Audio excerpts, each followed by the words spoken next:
Good afternoon. I don't normally say this, but this is a good afternoon because we're here together to give thanks to God and to celebrate the life of our dearly beloved brother here, Hilary. I was just saying to the family earlier on at the creme that I knew Hilary in the sort of twilights of his years where I think he mellowed down. Before that time, people made comments like, he was really nice, but he did scare me. Hilary was a much, much loved member of this church, both him and Margaret. And he was a committed member of this church. He served in many different capacities, including church council, and he was once a treasurer as well, and using his banking experience, I think, to good fore in those regards. But when I met Hilary, we just got on well straight away. There was just this immediate cheeky banter between him and he used to say, the vicar. And sometimes he'd look at me with a cheeky little glint and a scowl. But he was deeply loved. I will miss him tremendously, both him and Margaret, but Hilary. And I think in the years when he was looking after Margaret, he was an absolute inspiration to us all. If ever we need to know what the words mean in sickness and in health on a marriage service, I always will look at Hilary and how he cared for Margaret. It was absolutely inspirational. So we're here, and it is a sad occasion because we will miss him, but it's also a joyous occasion because Hilary had a faith, a wonderful faith, a faith that always surprised me in how it was expressed. So for him, this isn't a full stop, it's a comma. He's gone back home. And so we should rejoice and we should praise God for that. So we're now going to sing, and we're going to sing our first hymn, a great song of praise. To God be the glory, great things he has done.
So can I invite you to please sit and yes, we brought him all the way from Australia.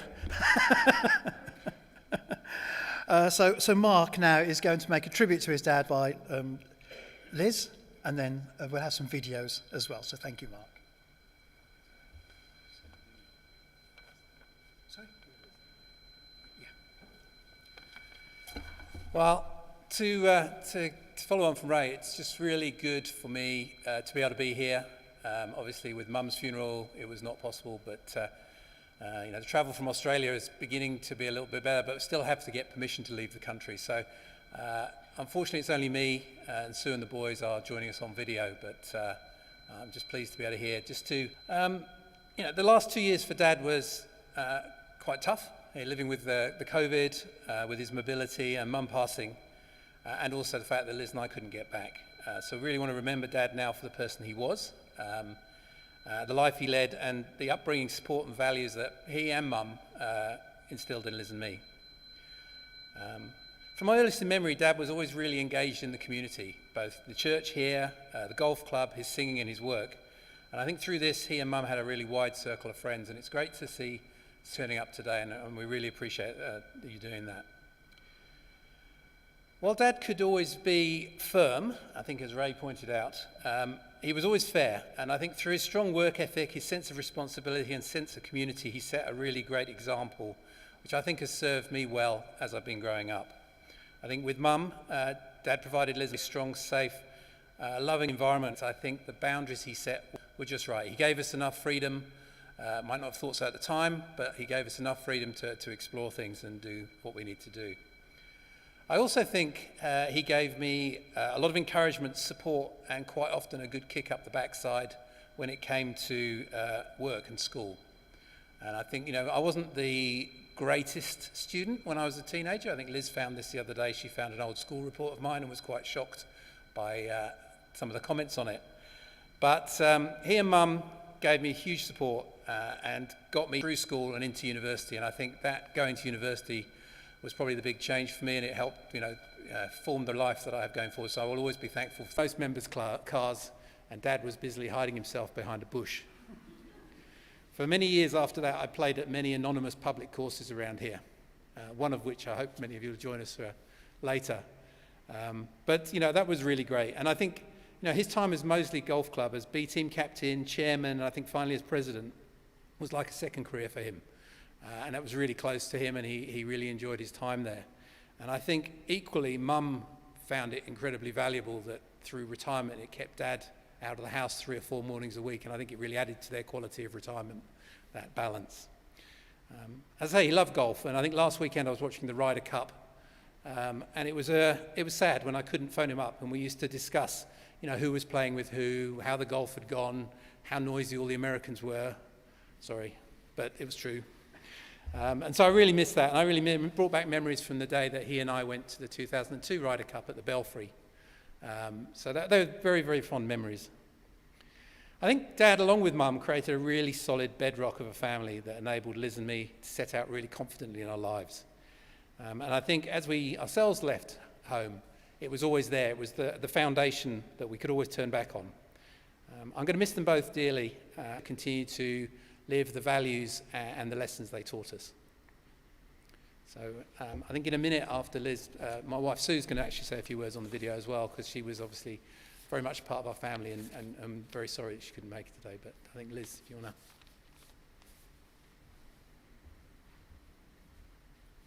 to. And I think as we ourselves left home, it was always there. It was Thank you all for being here.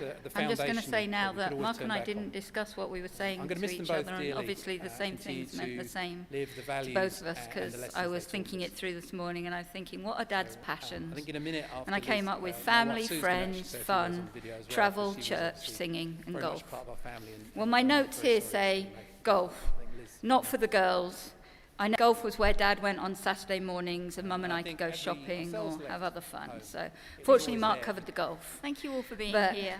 Dad's sense of humour and love of fun, I think, we were both talking about a lot. And one of my big memories from when I was much younger, I don't know whether Mark remembers this too, it was a warm summer's evening, and we were sat around the kitchen table eating dinner. We'd just finished, and we were all rather hot. And Dad suddenly took his glass of water and just went whoosh and threw it over Mark's face.